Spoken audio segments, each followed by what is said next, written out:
Hello बच्चों, चलिए प्रश्न पढ़ते हैं। सभी n बिलोंग्स टू n के लिए गणितीय आगमन सिद्धांत के प्रयोग द्वारा सिद्ध कीजिए कि 1 की घात 3 प्लस 2 की घात 3 प्लस 3 की घात 3 plus dash dash plus n की घात 3 बराबर n प्लस 1 बटा में 2 पूरे की घात 2।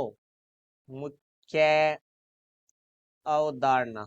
तो हमारा जो प्रश्न है वो गणितीय आगमन सिद्धांत से संबंधित है। तो देखो भाई, गणितीय आगमन सिद्धांत में हमें 3 चरण करने होते हैं। पहला चरण है वो होता है हमारा पी के जो कथन है पी ए के लिए सत्य है, तो पी एक सत्य है, ये देखना होता है हमें।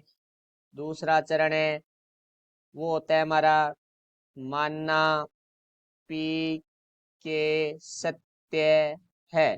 ये स्थिति जब होगी हमारा एक है, क्योंकि वो एन से बिलोंग करे, क्योंकि हमारा एन है वो बिलोंग्स टू एन है, तो एन एक प्राकृत संख्या है, तो के है वो भी हमारा एन से बिलोंग करेगा। तो उसके बाद चरण 3।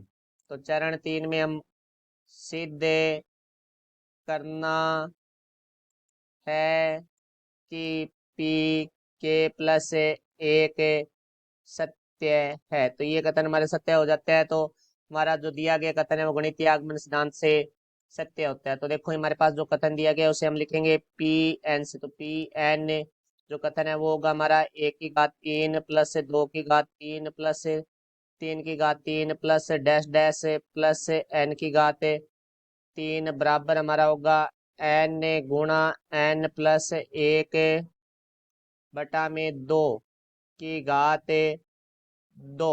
अब देखो n बराबर है 1 के लिए, तो यहाँ से आ जाएगा p1। तो n बराबर 1 अर्थात यहाँ से हमें एक पद लेना है, तो वो पहला पद होगा हमारा 1 की घात 3 बराबर हमारे पास आ जाएगा n की जगह 1, तो 1 गुणा में 1 प्लस 1 बटा में 2 की घात 2। तो यहाँ से देखो भाई p एक कथन है वो हमारा 1 बराबर आ जाएगा। यहाँ से हम देखेंगे तो 1 गुणा 1 प्लस 1 2 हो जाएगा, बटा में 2 पूरे की घात 2, तो 2 से 2 कट जाएगा, तो एक। तो यहाँ से हमारा पी एक जो कथन है वो देखो भाई 1 बराबर है 1 की घात 2 है, वो 1 हो जाएगा, तो पी एक सत्य है। अब हम दूसरे चरण के लिए बात करेंगे। मानना के बिलोंग्स टू एन के लिए कथन पी के सत्य है। तो यहाँ से देखो भाई पी के जो कथन होगा एन की जगह के आ गया, तो हमारे पास आ जाएगा 1 की घात 3 प्लस 2 की घात 3 प्लस 3 की घात 3 प्लस डैश डैश प्लस के की घात 3 बराबर हमारा आ जाएगा के गुणा के प्लस 1 बटा में 2 पूरे की घात 2। तो देखो अब तीसरे चरण के लिए बात करेंगे हम। तीसरे चरण में हमें सिद्ध करना है कि पी के प्लस एक सत्य है।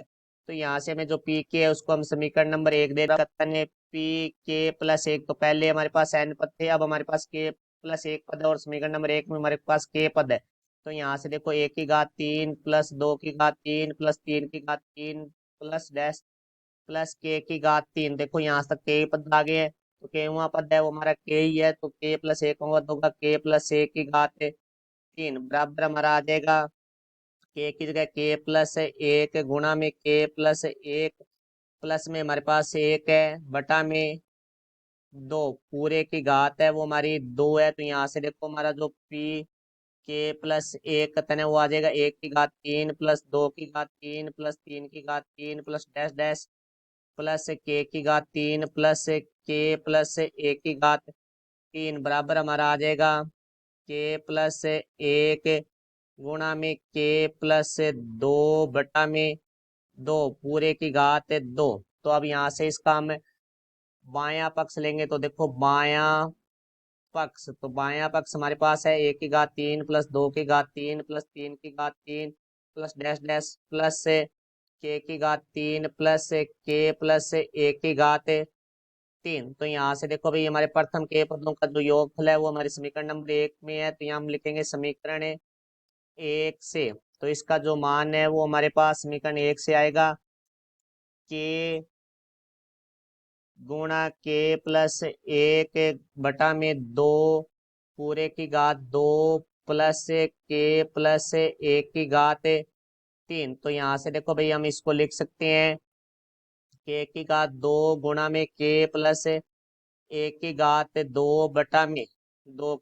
2 है वो हमारा 4 हो जाएगा, प्लस के प्लस 1 की घात 3। तो यहाँ से हमारा 4 है वो लैस है आ जाएगा, 4 लैस है लेंगे तो के की घात 2 के प्लस 1 की घात 2 प्लस 4 गुणा के प्लस 1 की घात 3। तो यहाँ से हमारा जो बेनिस्ट आ रहा है वो आ रहा है के प्लस 1 की घात 2 को बेनिस्ट ले लेंगे तो यहाँ से आ जाएगा के की घात 2 प्लस 4 गुणा के प्लस 1/4। तो देखो अब इसको हम आगे हल करेंगे तो हमारे पास आ जाएगा के प्लस 1 की घात 2 गुणा में के की घात 2 प्लस 4 के अंदर गुणा करेंगे तो 4 के प्लस 4/4। तो अब देखो यहाँ से हम इसको आगे हल कर रहे हैं तो के प्लस 1 की घात 2 गुणा में इसको हम लिख सकते हैं के की घात 2 प्लस 2 के प्लस 2 के प्लस 4/4। तो यहाँ से देखो भाई के प्लस 1 की घात 2 गुणा में यहाँ से हमारा प्रथम दो पदों में से के उपनिष्ठ आ रहा है तो के प्लस 2 अंतिम दो पदों से हमारा 2 उपनिष्ठ आ रहा है तो 2 तो के प्लस 2/4। तो यहाँ से देखो भाई हमारे पास आ गया के प्लस 1 की घात 2, के प्लस 2 उपनिष्ठ आ गया हमारा।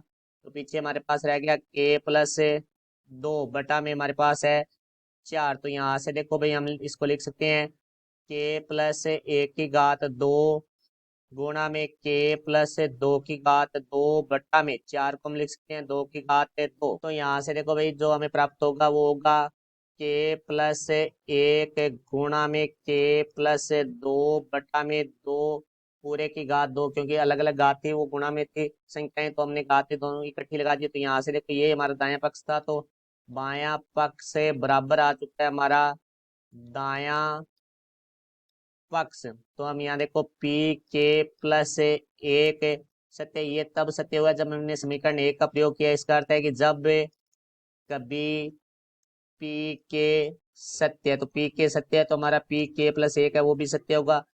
अतः दिया गया कथन n बिलोंग्स टू n के लिए गणितीय आगमन सिद्धांत से सत्य सिद्ध होता है। ये हमारे प्रश्न का उत्तर हुआ। आशा करता हूँ समझाया होगा। धन्यवाद।